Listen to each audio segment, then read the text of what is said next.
Welcome to Strange Mysterious World, Season 5, Episode 2. Tonight's guest is all the way from South Africa, right here in our homegrown backyard. Lauren Amy Hofmeyr. She's called actually Medicine Muse. She is a diviner, teacher, healer, initiated the ancient African lineages of Sangoma in a way called Kuchina. She's a gifted songline, a healing song singer, and a singer of stone. So that's actually pretty cool. I think that's going to be very interesting to hear from what she has to say. Yeah. Also, she does cacao ceremonies and is deep into the cacao healing. So I'd love to hear what she has to say about that. Here she is. Okay, cool. Awesome. La, we are thrilled to have you here. And Lee has given you an introduction. You're a person of many talents and a great healer in many ways. But today we wanted to talk particularly about cacao. And how did you come in? I mean, just tell us, what is cacao and how did you come across this healing modality? Well, cacao is chocolate. It's raw. Chocolate is cacao. All chocolate comes from the raw form because they haven't figured out how to synthesize the taste of chocolate yet, of cacao. So that's a nice thing about cacao. When I was, no, I don't actually know how old I was. It was in 2004. Then my two older children were still very small. They were toddlers. And I heard the call of cacao, of chocolate. And I was preparing to make money for my family. Someone had offered me a good source for magic mushrooms. And so I was making chocolate mushrooms, chocolate hearts with spices and stuff. And as I was stirring the chocolate in my kitchen, then all these prayers started coming and songs and all these things. Of course, I was in my early 20s, so it was all quite new to me, that kind of thing happening. But I realized that chocolate, at that stage, I called it chocolate, was a teacher plant. And I said, okay, everybody's going to the jungle to go and meet San Pedro, ayahuasca or something. I want to go find a chocolate shaman because I'm pretty sure they exist. I never got there yet. 10 years later, I was in a training called Constellating Dakini online with a friend of mine named Amanda Gifford. And one day she dropped an invitation into our Facebook group with the woman for a cacao training, online cacao training with Anutara, who I had met a few months before from Scotland. And I got a huge big yes inside me. So I did it. I did the training. And just, I think it was in February or something, a couple of months after we started the training, I was asked to serve cacao for an opening ceremony of one woman of the Earth Gathering. And I knew how to serve ceremony by then. I'd been working with sound and with blindfolded dance and various different things like that for a number of years already by then. I knew how to make a very strong sacred space. So I said yes, and yeah, the rest was history. Cacao came along and changed my whole world. Helped me to earn the money to become a Sangoma, took me out of an unhealthy relationship into the training that was this thing that grounded me properly, the Sangoma training. And it really supported me and it has supported me in really getting to know myself in a whole new way and creating beautiful spaces for people and all over the place. And also, I think about a year after my training was complete, then the spirit of cacao came to me in a vision and asked me to teach and told me instructions on what to include in the teaching and the training, it's essentially a shamanic training. So I've been doing that now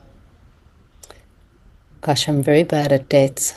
Um, I think since about 2017 or 2016, online, Cacao said I must only teach online that particular training, and so that it's accessible and make it accessible financially for people as well. And yeah, so that's been a whole great adventure. Now I've written, I think I'm about three chapters shy of a book, but we're already teaching with it.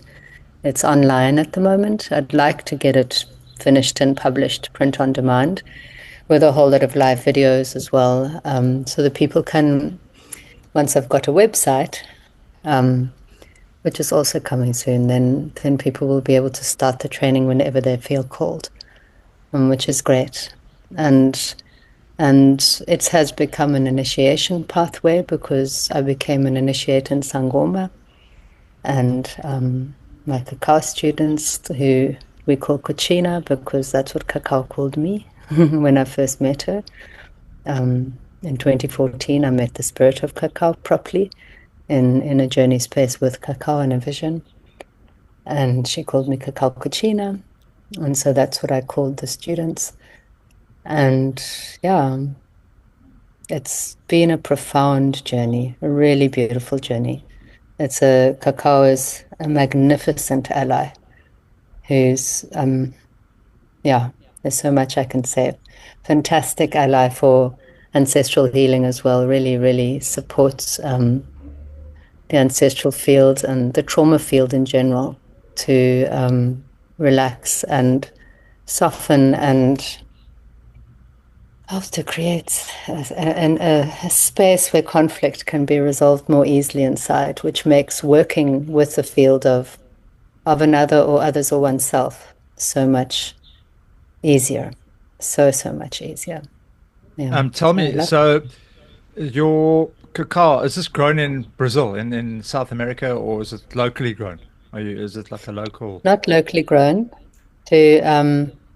To grow cacao in South Africa isn't so easy. I mean, I've heard that in Stellenbosch Botanical Gardens they've got some, and they had some at Babylon's Touring, but then somebody missed a watering cycle or something, and so although the baby plants died.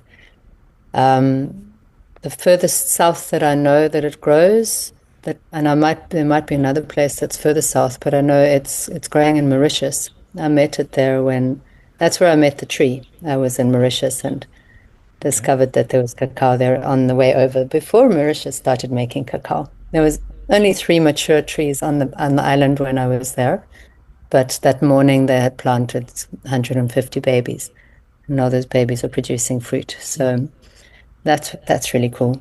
Most of the cacao that I work with at the moment is from Tanzania.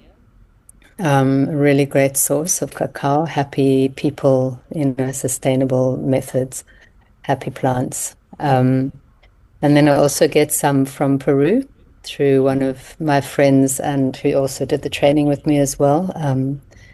She's got a source in Peru, and she gets it in beans and grinds it down into paste. I like working with paste, and her paste is fantastic. Her name's Audrey. And then sometimes also get the Tanzanian, we get it from Soaring Free Superfoods. And Tanzanian we also get from Peru Soaring Free Superfoods is Peru. Tanzanian is Earthshine. Yeah, so we have local suppliers. We haven't got our own source yet. We're working on that. We haven't locked down on something. That hasn't been our primary. The primary thing we focused on is serving ceremony and teaching, mostly with the cacao. That's mostly what I'm doing now. Working with ancestral healing as well for others. In the other medicine work we do, cacao comes in to most of the works we do. Because she's such a great handmaiden and carrier of other medicines as well. Really, really supports the space of conflict resolution. So, Lau, in one of these ceremonies, what takes place? If someone was wanting to do one, what would they expect, or how would the ceremony take place, and what were they expected to feel? I mean, do you like hallucinate on it, or do you just feel a lovely sense of well-being, or how does the whole medicine work? You know, because I mean, like I would love to go on one, but I mean, I don't want to like suddenly drive home and I'm tripping and crash or something, you know. So what? Yeah, no, cacao doesn't make you hallucinate. If you have got a natural ability to see, if you're clairvoyant or slightly clairvoyant, you know, or if any of your kind of Siddhic gifts are open, even just a little bit, and you're in a space with a server that serves strong ceremony, it really makes a difference with cacao whether your server is a strong server or not, because cacao is very subtle. So really, the cacao amplifies your own gifts, you know, and I mean, what might happen is you might not sleep that well after. You might not get to sleep so quickly because of the theobromine in the cacao. It's a stimulant. But if the theobromine has been used up well in the time of the ceremony, then you'll sleep like a baby because it's got so much magnesium in it. So it just relaxes everything. Yeah, what to expect really, again, it depends on who's serving. You know, it's not like you could say if you're going to have a triple shot of tequila, you can expect to probably have this kind of experience, you know, because that's quite, doesn't even matter who serves you or where you have it, you know. It's not like that with cacao at all, you know. I mean, with many teacher plants, it's not like that. But cacao specifically, because it's a subtle frequency. So what I always say is the deeper you want to go with cacao, and also the deeper you can go, the deeper the cacao will take you. So the cacao has the potential to change your whole world, you know, even in one ceremony, or not, or just give you a really relaxing, sensational time, you know. There's so many ways to serve ceremony with cacao as well. One can serve it in a space of sharing with dialogue, where the medicine, part of the medicine that you're working with is dialogue, because remember, cacao, it's more like a handmaiden than a spotlight performer, you know. It's more like a chorus, so the cacao will support whatever else you're working with. So if your medicine is sound, one of my primary medicine sound, you know, then the cacao supports that. It relaxes the people's fields, it opens them, it brings whatever, you know. So if somebody's working with ancestors as well and brings them in, then the cacao will work with that and relax those ancestral energies and open them, you know, like, if your medicine is actually dialogue, if that's your primary medicine, and helping people to kind of cooking people to bring reality up to the fore for them, so that they can see themselves and one another more easily, you know. Or if your medicine is touch, or if your medicine is dance, or, you know, like. So part of the training with Wachina is really, it's all about people finding their own way of serving. Me, the way when I serve ceremony, there's a bunch of different ways that I serve. And sometimes the ceremony itself is being in nature, so it's following a path in nature, and the cacao just opening the people to everything, to see and feel and hear more deeply. So yeah, there's no one. You can't really say this is what you can expect. Probably you will have a really great time. Probably you will feel relaxed afterwards.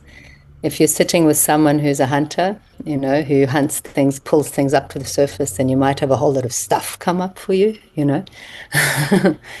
It very much depends on who you're sitting with, who's serving, who prepared the medicine, you know, like, and where you're at, what you want. If a person goes to a very deep, strong medicine server and they don't want any experiences, or they've got something blocking them, then also they might have a very relaxing, gentle experience, Yeah. You said you were busy cooking chocolate, like right in the beginning. You said you were busy stirring some chocolate, and you Yeah. saw these prayers and song kind of come down. Mm. What was that? Was it just like a kind of in your vision you started seeing these things, and did you write them down? Um, no. No, no. I don't know if I said I saw the prayers, then that was the wrong words. I didn't see Yeah. them. They started happening, and in my perception, in my kitchen, all the spices on the spice trays and everything, they started to kind of sing to me and say, put me in, like I'm very clear sentient, and I'm quite clairaudient as well. So I hear and I see. More and more I feel as well. And I have knowing. But those days was like, yeah, just songs and prayers. The cacao spoke to me. It asked for a lot, and it was profound because in those days there wasn't any cacao in South Africa yet. Raw chocolate. I was working with dark cooking chocolate, and so I was like, wow, this is actually a really strong medicine plant. This is dark cooking chocolate. It's not even, yeah, from That's Pick and Pay. profound. Oh, wow. Yeah. So like but I got this one, Nature's Choice. This was from Discam, right? Cacao powder. And like, I don't know if it was it was the real thing, but like, I mean, I'm hearing you now. You just said dark chocolate from Checkers or Pick and Pay or whatever, and that kind of it had something. It would work. So, I mean, can you just buy something from Discam, and that would work? The main thing that would make a difference there, everything makes a difference, right? And you can, if you know how to speak to the spirit of the plant or plants in general, then you can wake it up. You can wake it up, no matter what it is. Like one can serve ceremony with some dark Lindt chocolate if you have a good relationship with the spirit of cacao. The thing that makes a big difference in what you've got there is that it's powder, which means that there isn't any butter in it, the cacao butter. And the cacao butter is the stuff that really crosses the brain hemisphere barriers and has all the bulk of the feel-good chemicals in it. In cacao, then, I mean, there's a phenomenal bunch of chemicals in there. The one that happens in our bodies naturally when we feel a state of bliss, that exists physically inside cacao, in the cacao butter. And same with the one that when we feel love, when we really feel love, that chemical exists in the cacao butter. And there's tryptophan and dopamine and a bunch of other things. And most of those are in the cacao butter. So you want to be rather getting cacao paste from somewhere, which would normally look like it's in chunks or in discs, flat discs. Yeah. So when you say butter, does that naturally come in the nibs or whatever? Like, yeah. How does that? Okay, so that's cacao so nib. That's a good way to work as well. Cacao nib is really great. If you like the taste of it, it's like eating peanuts, but you can really work with it. The cacao nib is basically just a cacao seed, which is what chocolate's made out of. That's been, hopefully, if it's coming from a good source like Soaring Free Superfoods in South Africa, then it hasn't been cooked. It's in a good state. It's all of its neurochemicals and stuff are still alive. They haven't been cooked out. So those nibs have got, it's the original thing. It's got the butter and the dark stuff. The dark stuff is what's got more of the theobromine and magnesium, the more heavy stuff. And the theobromine is a stimulant, So that'll certainly lift your energies and make you feel good, but in a different way. Yeah. It's natural. The butter's natural. Then they take it apart again, and then some people put it together again. It's funny, like but most days in chocolates these days, like snap chocolates, like Cadbury's or Lindt or whatever, they will use cacao paste, which is the nibs that's been ground, just like that, with all of its original content inside. And they'll take extra cacao butter, because the butter also makes it smoother, and you can get the snap thing nicely with the butter, which you can't so easily without extra butter. So we sometimes add extra butter as well. Oh, wow, okay. Because because I wanted to make, I ran out of hot chocolate, and I wanted to make some for my daughter. So then I thought I would have just given her this, but then I remember you telling me like it's quite a medicine. So I was like, geez, maybe I shouldn't give it to my daughter. So then I ChatGPT'd it, and it said, no, you shouldn't give it to your daughter because it's got caffeine in it and that chemical bromelain. What is it? Theobromine. Theobromine. And I was like, oh my gosh, it's got caffeine in it. Okay. Tiny little bit of caffeine, not a lot, little bit. But then it said that the theobromine, sorry, I don't know why I can't remember the name. That's like caffeine, but it lasts for a longer period. Like the caffeine, like normal caffeine, like coffee, it takes you up and you crash down. But this, like that, it's like not a substitute, but something like a stimulant that will take you up and it will keep you at a certain stimulation for longer than caffeine, and it's got a gentler come down. Yeah, and it's a much healthier stimulant to work with, much healthier for the nervous system. The theobromine means food of the gods, actually. Okay. It's really good for you, actually. It plateaus you in an energized state. I haven't had over-energized ever from cacao. You know, I mean, I have sometimes had challenges going to sleep, but then I've got this relationship with the spirit, so then I talk to the spirit of the plant and she lets me go to sleep, you know. And then the theobromine finishes when it runs out. So it's really much more gentle than caffeine. It doesn't burn up your own chi, your own mana, you know. It's a kind and helpful stimulant type of thing. I think that for your daughter, if you were to give her cacao in a drink form like that, as long as it's not too close to bedtime, you know, and you've got good intentions and you're making it with good intentions to nurture her and give her that, you know, then I think it's a lot healthier than cocoa in many ways. If you're putting it with hot water, like, you know, the place where cacao starts to lose its medicinal potency, its kind of chemical medicinal potency is at around 46 degrees centigrade, I think it is. So it's, you know, you can still put your baby finger in. If it's too hot to put your baby finger in, then you're already starting to kill some of the medicine. So if you want to kill some of the medicine, then, you know, make it too hot. Yeah, well, I'll put it in the microwave. Put a little tiny pinch of salt in it, because the salt helps digestion. So it helps the medicine to be able to be digested more easily, which also will help the metabolism to process it. Put a little bit of cinnamon, same thing, helps with digestion. You know, so a lot of what makes ceremonial cacao is actually the spicing that the maker does. And yeah, that's different with every maker. How they do it is, or the way that I teach, I don't do recipes. So putting it with milk in the microwave is totally nuking it, eh? Yeah.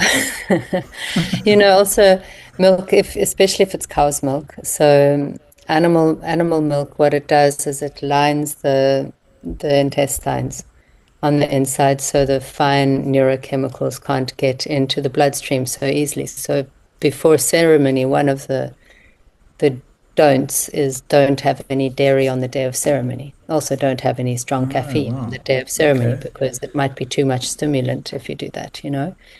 But if you're making it with a nice nut milk or coconut milk, in fact, coconut slows down the whole process, some as well, so it can be really nice to work with.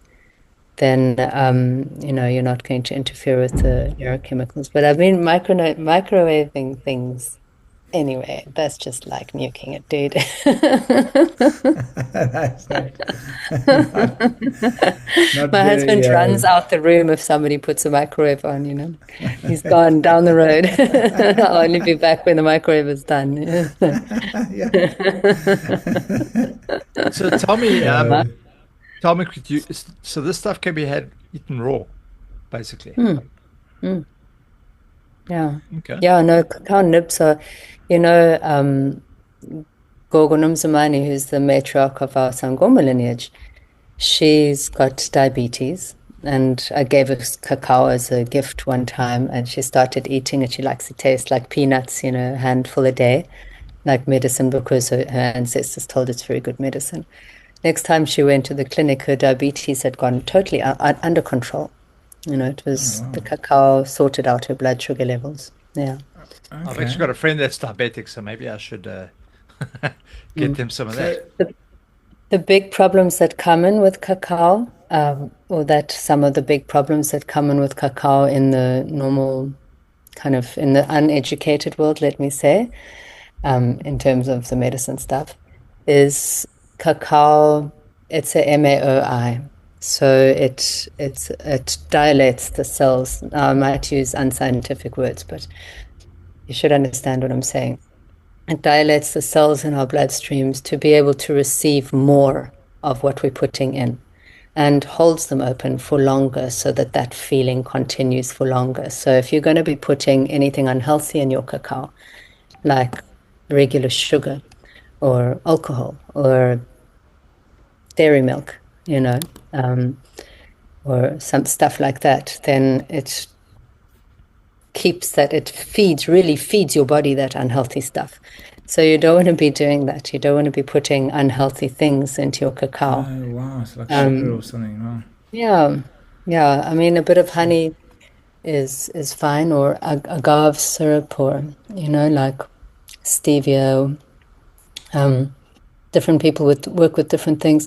My daughter actually got, my older daughter, when she was a child and I started doing cacao things, she's like, she blames me for ruining her taste for chocolate, because she only likes dark chocolate now. It has to be strong and bitter,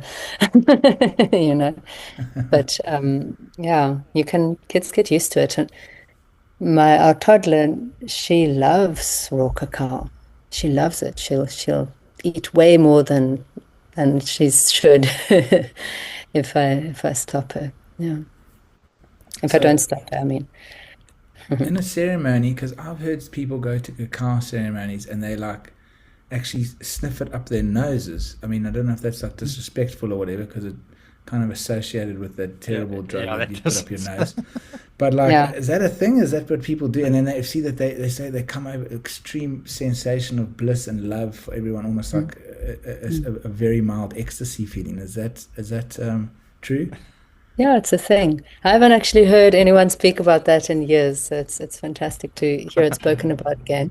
It's not something that I'm very keen on doing, that kind. I don't really like sniffing things up my nose very much, but there are some, I mean, and it's not the normal way of taking cacao, or the old way, shall I say.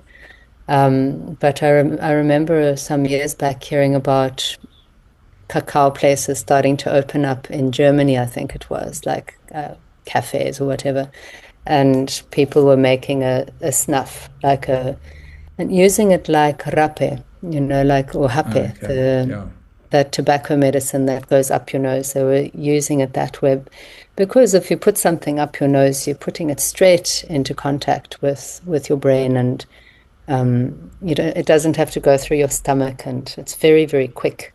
The uptake is very, very quick, and there's the love chemicals and the bliss chemicals, and there's some really fantastic feel-good chemicals in cacao. So one can use it as an alternative to other things that aren't so good for you, to feel good. Yeah. Especially if you're used to doing that, especially if you get caught in that trap. Of the chemicals you're talking about, you get used to that sort of process of the sniffing.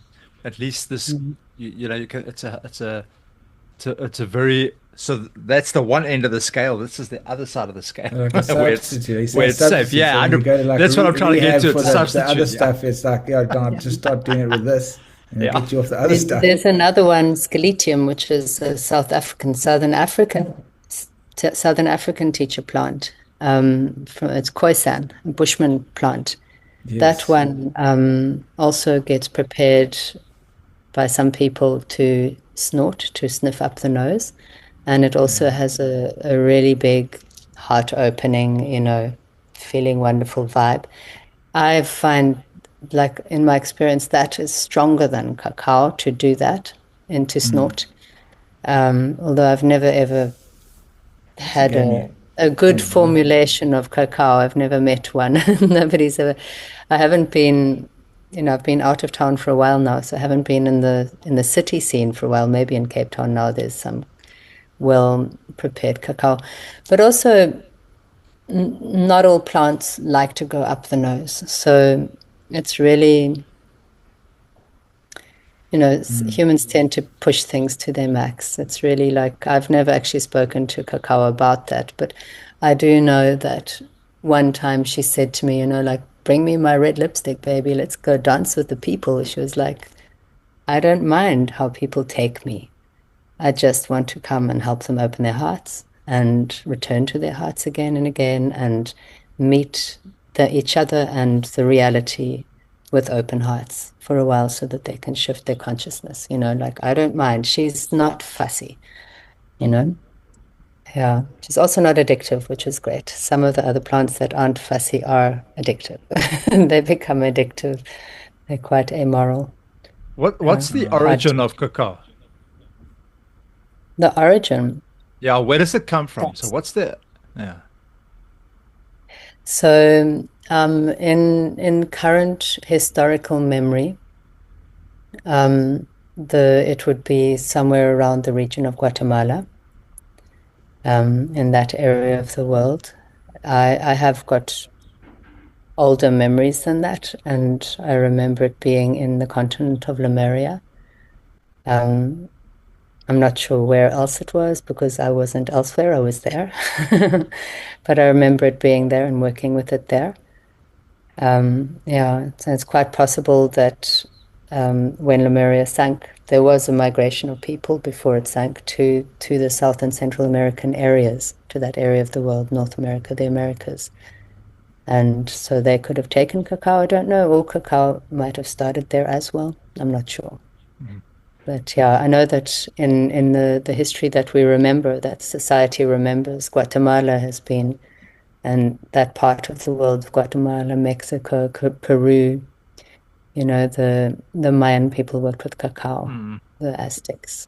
They Yeah, worked now with the reason why cacao. I asked is because the Amazon apparently has got some plants. I mean, we're still trying to figure it out, but they've got plants that's, I mean, ayahuasca is one of them. There's another plant that people have said, I can't remember, Well, you might know the name, but they've said that they've taken this plant, and when you mix it with something else, it actually takes you to another realm where you meet these entities that are kind of waiting for people to take it so they can come through and assist. But that's all in South Yeah, America. So yeah, that's yeah. it's quite interesting. South America, the continent, from what I've been able to gather and recall, South America, the continent, the land itself, because every continent, every part of this earth body, the Gaia, of her body, her physical body has got a different function, just like our bodies, the different organs have got different functions, for the health of the whole. And human beings are also part of the whole. We're part of the body of Earth as well. So part of the function of the land is to teach as well, and to be a memory keeper, to pass on different places, pass on different information, different memory, open up different parts of the memory. So, in South America, then the land has, and the plants there that grow off the land, they really point towards stellar frequencies towards multidimensional memory, opening multidimensional memory, opening memory of our star families, like of what else is here that we can't actually see, and what's out there that actually is in communication with us, and also the communion of plants and animals, like all that unseen stuff. The plants, there's a huge number of them there. There aren't as many in most of the other continents. There are some, like the mushrooms are everywhere in lots of places. Even in South Africa, there's some very strong magic mushrooms that teach that kind of stuff too, and open the awareness to that part of the reality. But here in Southern Africa, certainly I feel like the main transmission that the teacher plants have got here in Africa, maybe the whole continent, is around remembering the ancestral energies and how much impact they have in our worlds, whereas the South Americas, it's very much around the cosmic energies, the extraterrestrial and interterrestrial, and the unseen. I'm glad you brought that up, but because I want to ask another question, but I think, do you have to go now? Because it's 9:15. Yeah, I need to go soon. I can stretch a little longer. Okay, because I think maybe if this could be the last question, and then you can is because I've always been interested, because sage, right? Sage, they say the white sage, that you should burn the sage that comes from your country. I mean, this is what I heard. I don't know if it's real or whatever. So I used to always burn white sage, from America, and then I don't know who told me, but they said no, you that's for America. That could only really work, the clearing process in America. You should burn pepper or the sage that we have here, the local indigenous sage. And then I thought, okay, well, maybe that's also the same as plant medicine. So if you're in Africa, you should take iboga, because it's from Africa. And if you're in South America, you should take ayahuasca. Then I also heard that some people say that when you take ayahuasca, because there's some ceremonies here in South Africa, but they say it's not the same experience when you do it here in Africa, taking ayahuasca, than if you go to where it's from and you take it there. And I always wanted to know, and then I thought maybe in Europe that it's whatever they used to take in the Hallucinate mysteries to hallucinate and contact those other worlds or whatever. So is that a thing? Yeah, it is a thing, and also it isn't a thing. It is a thing. And also, we're in a time now, it's the time of the internet. It's the time of airplanes, and we can easily move and communicate with the rest of the world. So yes, definitely, if you want to have an origin experience with a plant, then to take it on the continent of its origin is a good idea.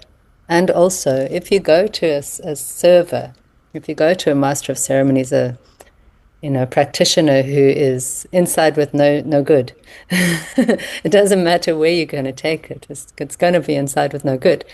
And if you're inside with a practitioner who knows how to serve medicine well, and mostly people who serve, for example, ayahuasca or mushrooms or San Pedro or whatever, mostly they've got a connection with that plant, whether they're from that continent or not.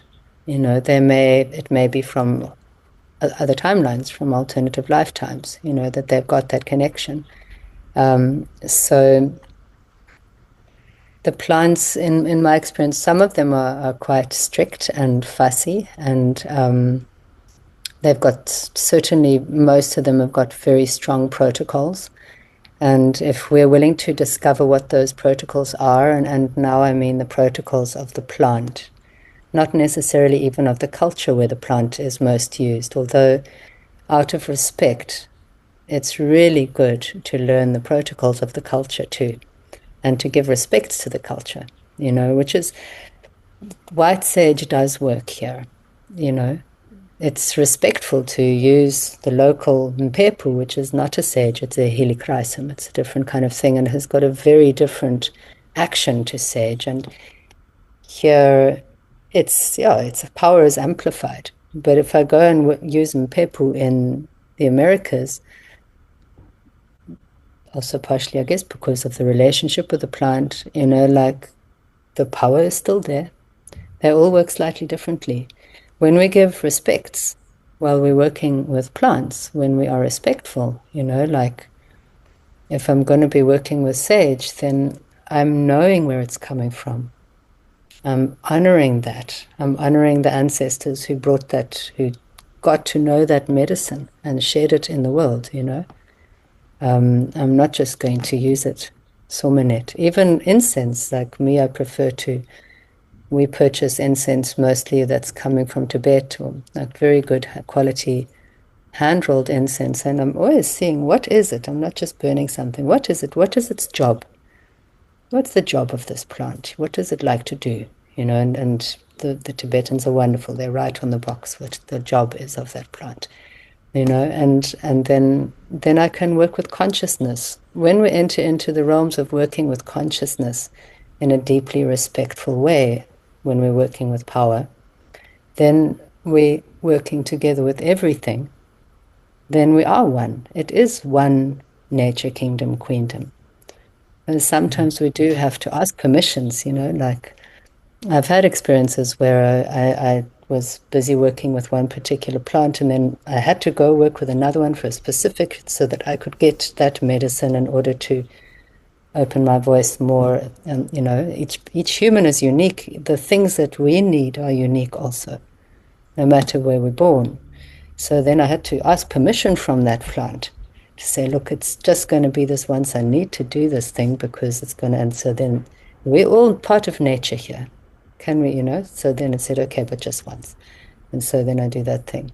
So it's got a lot to do with opening our voices and communicating and realizing that actually we are one with everything else, and everything is one with us. So we're not going to just like mess around, just take other people's power.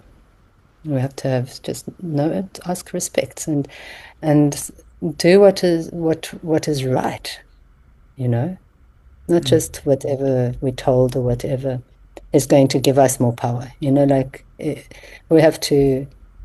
It's good. It's very good to honor all our relations, because really, otherwise, we're disrespecting ourselves as well. So, yeah.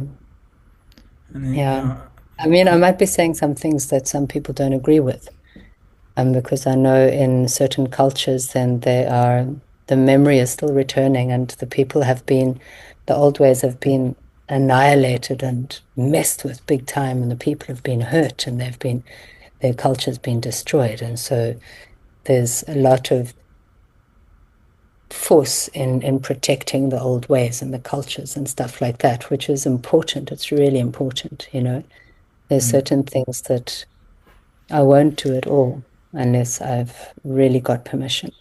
And sometimes that would mean going somewhere and meeting someone, and asking for permission. So the other thing why I'm so interested in what question art was, because when I took Iboga with you guys, so we haven't even done an episode about it, but we will. I'm just trying to integrate first. But in that journey, I saw lots. Actually, the only people I actually saw on that whole journey were African people. Actually, but I saw my dead uncle. I saw him. But sorry, you have to go. I've got 10 minutes max.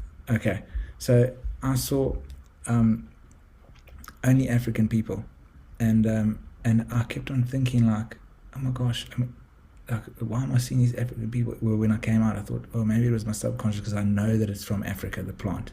So in my subconscious, I'd just see African people, and but then when I came out and we shared, and then Gray, which was also, he also took Iboga in the set, well, he was one of the, I don't know what you call us, the patients. What you call us? Yeah. Whatever, but he also was like, yeah, I just saw African people, or like he saw the African doctor.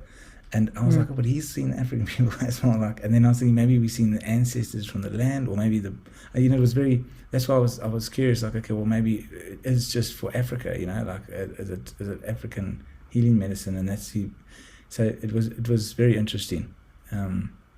My understanding is that when you're inside a sacred space in a container that's been created well, and it's been created well with respects, and it's inclusive of all who need to be there so that this can be for the highest, most greatest good of all, then people will experience what they need to experience, each one, like coming back to cacao, and this is probably the last thing I'm going to say. In my experience of training over the years, training people and helping them find we do a naming ceremony because that's part of the initiation pathway. And what I've seen is that quite a few people, the names that come, which means the great master being that comes to connect with them, to assist them in their journey as a ceremony server with the cacao, with medicine and other things. They are Mayan words. They're words from the Mayan constellation. They have to go Google them and see what it means and who it is. But not everybody. Some people it comes through their Celtic and through their ancestry. Through like really when you're working, and this is like, I guess, the crux of it all. When we really choose to and are committed to working for the greater good of all, and not compromising on that space, being willing to put down what we're doing if it's no longer, if we're told, being willing to only follow instructions in a container like that, which is set for the greatest good of all, and it's set strong. When we're willing to learn how to make a very strong container when we're going to be working with medicines of any kind, then we can trust what comes through. With Iboga, for sure. Iboga is very African. Also, it's very deep in the roots, It's in the dark. It's a darkness medicine. And a lot of the healing beings, the beings who are healing, who come through with Iboga, they do tend to be African, but also not always, Some people spend most of their journeys working with their white great-great-grandmothers, It's different to everybody. It's what the plant gives you, what you need. And especially if the container's been made well. It's been made well. Without ego, without like trying to control the space or trying to be the big person in the space. When the container is made by one who is able to stand on their knees whenever they need to in the face of divinity, which is really everything, and be humble, then for the greater good, then we can be safe. Then you can trust the medicine.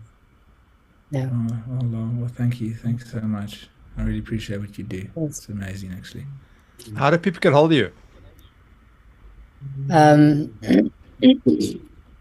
My website is still operational. It's a bit out of date. It's called medicinemuse.coza.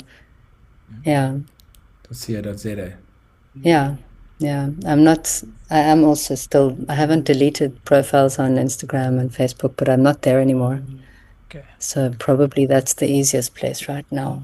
I've also got a YouTube channel too, actually, called Medicine Muse. I ended up making two. Cool. The one that I'm using for teaching at the moment mostly is the one with a human form, not a sigil.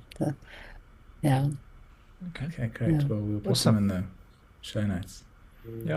Thank you much. for coming on. I would like to bring you back at some stage. There's a lot of other stuff I want to talk to you about because you're mentioning other realms, and so there's stuff I want to talk about, but obviously that will be for next time if you're keen to come back on again. With pleasure. Happy to share. Awesome. Okay. Fantastic. All right. Thanks so much. Have a beautiful evening. Nice to see you again, William. Nice to meet lovely you. to see you, Lau. And we'll talk soon. Namaste. Namaste. Bye. Cheers. Bye. Bye.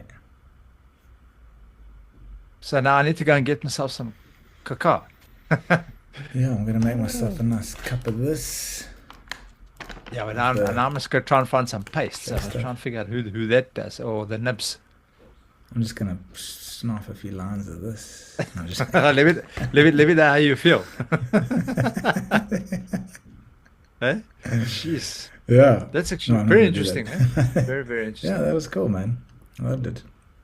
She's so cool Yeah. as well. And her husband as well. I really like them a lot. Do they did that iboga with you as well, the husband as well? Yeah, they do. They got a Iboga treatment center, like Ibogaine. People don't know what Ibogaine and Iboga are the same thing, but Ibogaine's the synthetic version of Iboga. Okay. But we'll do a podcast. I'll tell you all about it. Just like to integrate it, because I actually was trying to work out actually what happened, because it was so hectic, so profound actually. So I was just I was just letting myself settle and figure out what really happened, you know. Integration, they call it. Integrate. Okay. Yeah, because remember when I chatted to you about it, you were like, let me just wait a while and then we can talk about it. Yeah, because I mean, I don't know, when people ask me what happened, I was just still trying to work it out myself. So but it's I'm ready to talk about it, so we'll maybe do it on the next one. So it's quite profound. It was probably one of the most profound things I've ever experienced in my life. So yeah, I'd love to talk about it. But okay, cool guys. I better get cool, man. Yeah, fantastic. Yeah, thanks Will again. We will chat to you guys next week. Thanks for everybody for listening. Like and subscribe as per usual, and we'll see you then. Cheers, Will. Yeah. Cheers, Lee. Cheers, guys. Cheers.